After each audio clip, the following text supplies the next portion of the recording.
নমস্কার বন্ধুরা, আবারও চলে আসলাম একটা নিম বেগুন নিয়ে। দেখেন, খুব গরম পড়েছে, তো এত গরমের ভিতরেও মোটামুটি একটু তিতো টক খেতে হয়। তো বাড়িওয়ালা বলল আজকে একটু নিম বেগুন করি, আমিও বললাম করো। তো দেখেন, এই দেখেন নিম বেগুন, নিম পাতা দিয়ে বেগুন করেছে।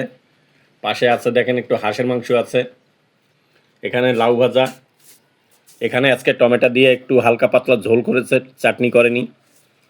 তো যাই হোক বন্ধুরা, তো কে কে নিম বেগুন খান অবশ্যই কমেন্টে জানাবেন।